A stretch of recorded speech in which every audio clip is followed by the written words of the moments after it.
सोनिया गाड़ी चला रही थी। रास्ते में अचानक ब्रेक फेल हो गया और कार एक पेड़ से टकरा गई। टक्कर इतनी तेज थी कि सोनिया के सिर पर चोट लग गई। किसी तरह वह गाड़ी से बाहर निकली, लेकिन उसका सिर बहुत दर्द कर रहा था और सबसे बड़ी बात, उसकी याददाश्त चली गई थी। तभी वहां रोहन आया और उसे अपने घर ले गया। अगले दिन जब सोनिया की आंखें खुली तो उसने देखा कि वह किसी अनजान कमरे में है। घबराकर वह बाहर आई तो सामने रोहन और उसकी बहन थे। सोनिया उन्हें देखकर बिल्कुल नहीं पहचान पाए। रोहन की बहन हैरानी से बोली, ये लड़की कौन है और आपके कमरे से बाहर क्यों निकल रही है?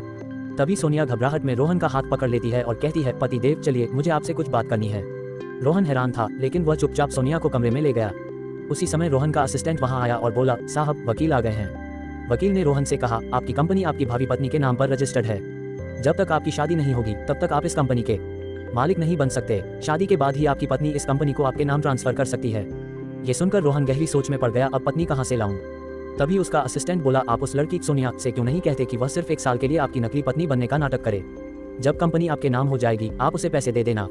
रोहन को यह आइडिया पसंद आ गया। उसने सोनिया से कहा, मुझे तुमसे एक मदद चाहिए।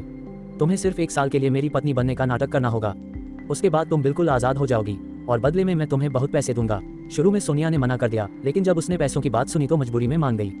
अगले दिन दोनों एक इवेंट में गए जहां कीमती चीज़ों की नीलामी हो रही थी। सोनिया ने बहुत खूबसूरती से तैयारी की थी और रोहन को भी तैयार कर रही थी। इवेंट में रोहन की बहन भी आई। उसने रोहन को देखा और अचानक गिरने का नाटक करते हुए बोली, भैया, मेरे पैर में चोट लग गई, मुझे उठाकर ले चलो। लेकिन रोहन ने तुरंत उसके लिए व्हीलचेयर मंगवाए और उसी पर उसे ले गया। ये देखकर सोनिया हंसी रोक नहीं पाए और उसे बहुत मजा आया। इवेंट में तभी एक लाल रंग का कीमती नेकलेस नीलामी के लिए सामने लाया गया। उस नेकलेस पर जैसे ही सोनिया की नजर पड़ी, उसका दिल जोर जोर से धड़कने लगा। वह चौंकते हुए धीरे से बोली, ये नेकलेस तो बिल्कुल वैसा ही है जैसा मेरे दादाजी मुझे बचपन में दिया करते थे। उसे कुछ पुरानी धुंधली बातें याद आने लगी। अचानक उसने रोहन का हाथ पकड़कर कहा, मुझे ये नेकलेस किसी भी कीमत पर चाहिए। रोहन की बहन, जो सोनिया से पहले से चिड़ी हुई थी, वो आगे बढ़कर सबसे ऊंचा बोली लगाई तो सोनिया ने इस नेकलेस की उससे भी ऊंची बोली लगाई और उसे जीत ली।